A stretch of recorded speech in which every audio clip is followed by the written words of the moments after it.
No, I do not know why the cage bird sings, and I really don't care. Like, well, you should care. No, it's not important, but oh, we're rolling. Okay, all right. Hi. Yeah, this is my friend Cosmo Crow, and we're going to demonstrate some things today about the tripod, and also later the camera. And since Cosmo says he's an expert in the field, yeah, the cornfield, you know, whatever. Anyway, he's going to help me set up some things and do some things here. So let's start with the tripod. And before we get started, let me just remind you guys that I know these big cameras sometimes and the heavy tripods seem intimidating, but they're not going to hurt you. Don't be afraid of them. Oh yeah, what about that time when you zipped me in the case and then you also put that tripod on my foot and slammed it? That really hurt. Okay, I know it hurt, but that was an accident. Okay, that was an accident. Let's not talk about that. Okay. Anyway, for the most part, you're not going to get hurt unless you're a crow, and the camera, if you're careful, will not get hurt as long as you know what you're doing. So we're going to start with a tripod here. Okay. I'm going to set up the tripod. So, can you help me out here, Cosmo? Yeah, a little slave driver. Okay, I got it. Okay, let's put all the legs together. What was that? I got gas.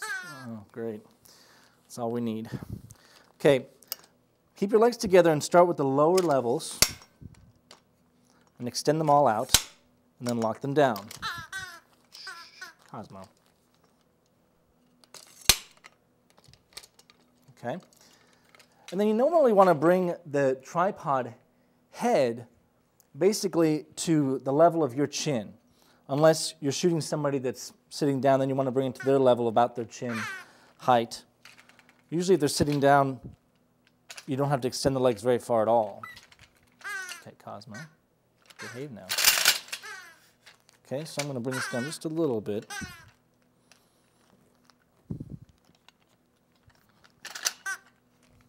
Okay, and then we lock all these legs down, and then extend them, and good to go. Okay, I'm going to point out a few things about the tripod before we put the plate on and the camera on. You have a couple of locking mechanisms for your tilt and also for your pan. This is the lock for the tilt. Now, if you're dealing with a different tripod, my suggestion is to always get familiar with the tilt and pan mechanisms before you put the tripod on, so you know, so the camera doesn't slip or so you don't strip it basically. Strip it? Yeah, like you did the last week, remember? I didn't do that. Yes, you did. We had to spend a whole $100 on a whole new tripod. Well, you know, I was just playing around with it. Yeah. Well, that beak of yours gets in more trouble. Okay, anyway, here's the tilt tension on this side and the tilt lock on this side. On the very back, you have a pan lock, okay?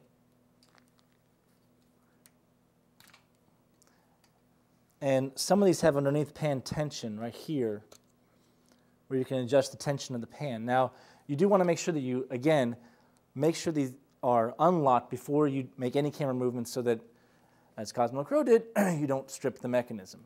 And then here's your handlebar control here. You can just make sure that's nice and tight. Now, let's put on the camera or the tripod plate first, okay? Cosmo, can you go get it? Yeah. Oh, I want to get that. The tripod plate is located inside a pouch inside the tripod case. All right, thank you. Great. Okay, can you hold back? Okay, yes. All right, now, right here, you have this locking mechanism. You want to make sure that is on your left, basically. If you look underneath here, too, there's a word lens, and basically there's an arrow pointing towards this way, so you want to make sure it's going this way. And before you put the plate on, you want to make sure that this part of the plate is nice and tight. Now, I just hand tightened that, and I got it pretty tight there. If you have to use a coin or something to tighten it down, you can. But you want to make sure it's tight, or else it's going to be loose even when it's on the tripod. And the way you put this on is simple. You basically just slide it in from the back and line it up to where it lines up with the middle there. And then on this side is a little knob you're going to twist and lock. And now the head is fairly locked down. Again, I kind of just hand tighten this so it's moving around a little bit. But it's locked down going this way. Okay? And to take it off, basically, you loosen this again. Push this red button and slide it, oops, push this red button and slide it backwards. Okay? So again, come on, Cosmo. I'm working. Slide it around, tighten it down, and it's on, okay? Oh, one other thing about the tripod too, you've got the legs going up here like this. On the back is a leveling bubble, and there's a rod right here that you can loosen and adjust it to make sure it's level. You do want to make sure the tripod is level before you put the camera on. The plate can be on, but it's a lot harder when the camera's on. So I went ahead and put the bubble in the middle, and now we're level. Okay? And that's how you set up the tripod.